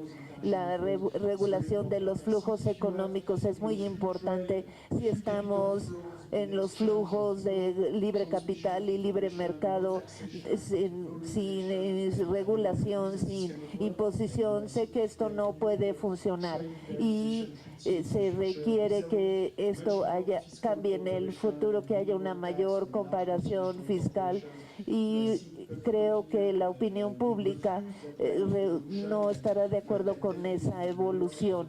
Les puedo decir que en Europa hay un nuevo acuerdo con Estados Unidos que no tiene acción sobre el lado fiscal, lo que creo que sería un acuerdo así sería rechazado si no tuviera más transparencia en cuanto a la imposición. Creo que esto no es suficiente, pero en el caso particular de Europa, en donde hay muchas preguntas se hicieron sobre la estructura de la socialdemocracia, creo que es mucho más complicado. Aún tenemos instituciones sociales en Europa que previenen que la desigualdad aumente tanto como en Estados Unidos, pero estas instituciones están en peligro porque la competencia extrema entre los países para atraer la inversión y la riqueza es un peligro para estas instituciones sociales, y creo que si continuamos teniendo esta única moneda con diferentes deudas públicas, infraestructuras y sistemas fiscales, esto no va a funcionar. Y creo que Alemania y Francia han sido muy egoístas al rehusar compartir su infraestructura y su deuda pública, y todo el mundo está pagando el precio. Hay un riesgo serio de que con las personas no estén convencidas de que la globalización esté funcionando para ellos como una solución. En en Francia habrá elecciones generales y es probable que la extrema derecha gane 2 o 3 regiones, y esto es será mucho más serio que lo que tuvimos en el pasado. Entonces, creo que debemos considerar esta amenaza y debemos reorganizar nuestras instituciones democráticas antes de poder cambiar. Voy a concluir que gracias por todos los comentarios tan interesantes que se hicieron a mi trabajo, y soy muy afortunada de poder discutir esto en México. Es solo un libro, creo en la importancia de los libros, pero en la democratización del conocimiento económico puede llevar a una mejor democratización de la economía. Pero esto se debe analizar y discutir, y muchas gracias por su atención.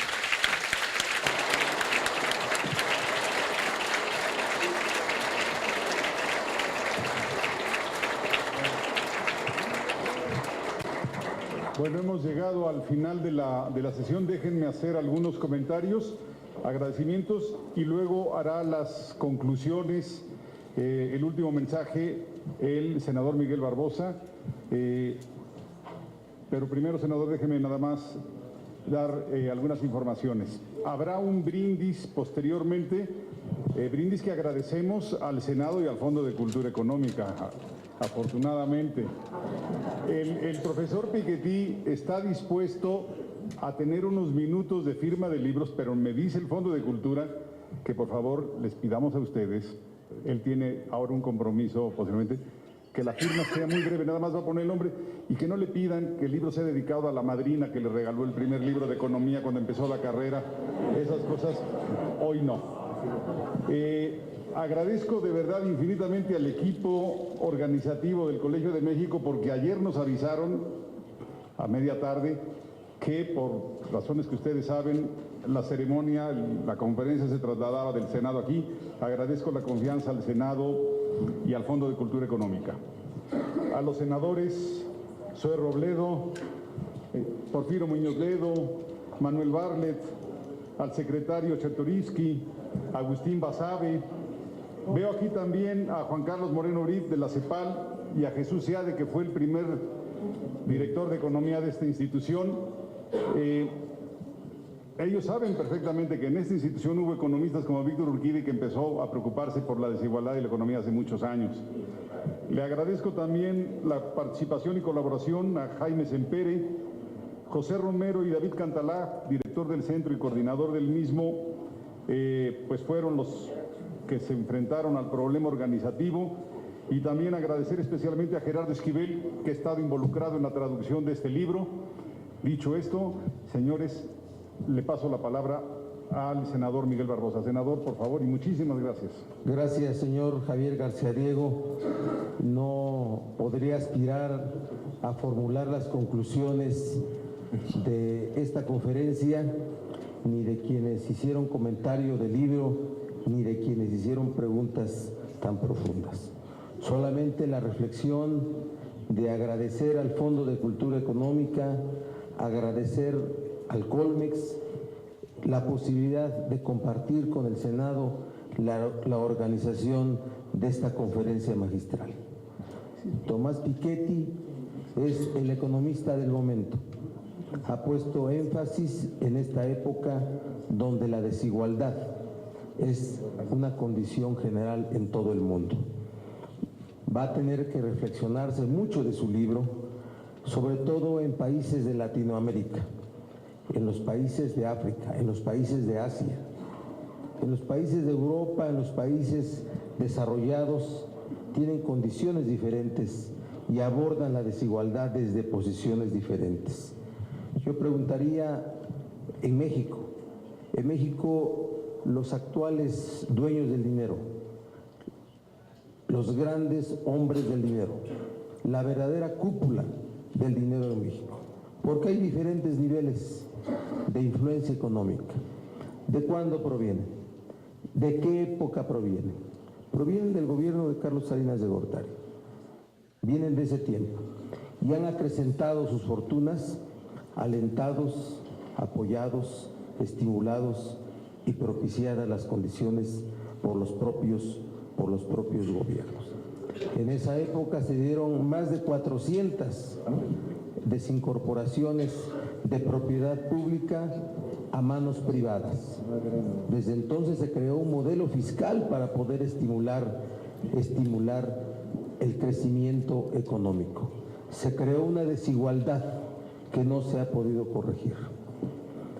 El año pasado aprobamos una reforma sendaria y la izquierda, no incluyo al senador Bartlett, la izquierda del PRD apoyó esa reforma fiscal porque surgieron figuras como reformar el asunto de la consolidación fiscal, ese mecanismo para evadir impuestos de los grandes, poderosos económicamente de México, no de los medianos, de los que pueden consolidar empresas casi quebradas con otras productivas para evitar pagar. Reformamos el tema de la simplificación fiscal, lo reformamos, incluimos el impuesto de las operaciones en bolsa, porque la única forma como un país, como un Estado, puede redistribuir la riqueza nacional es primero a través de la recaudación y después a través del presupuesto que se distribuye.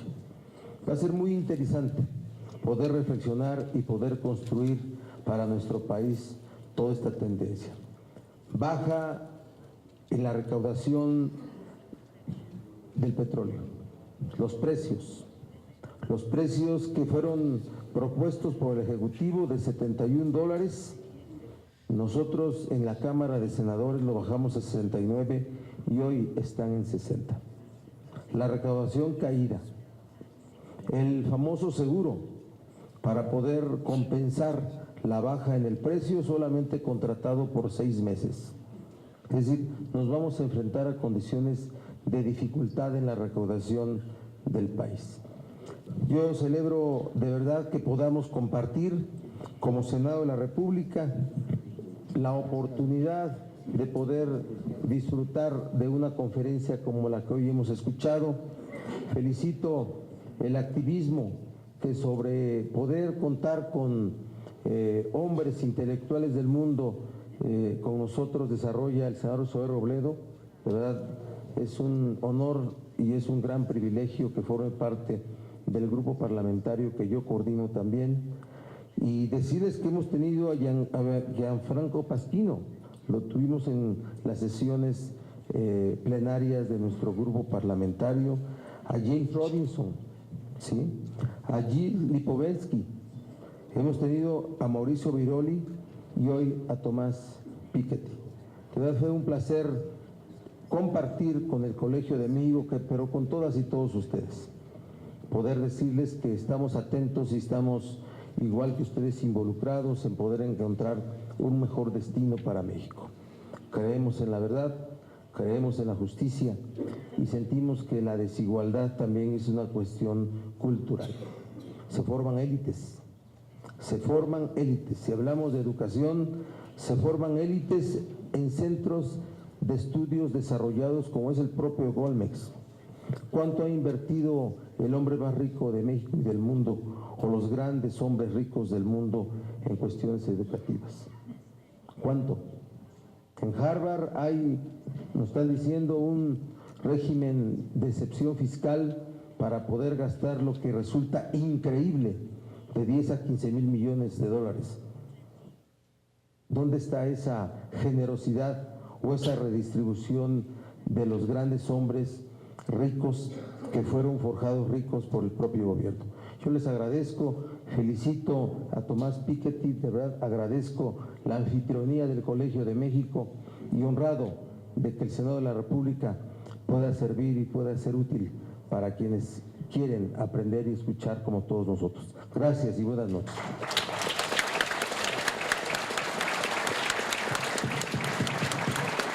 Bueno, un momento, una última reflexión, permítanme. Nada más para decirle al profesor Piketty que cuando obtenga el Premio Nobel de Economía, se acuerde que en el Colegio de México lo destapamos.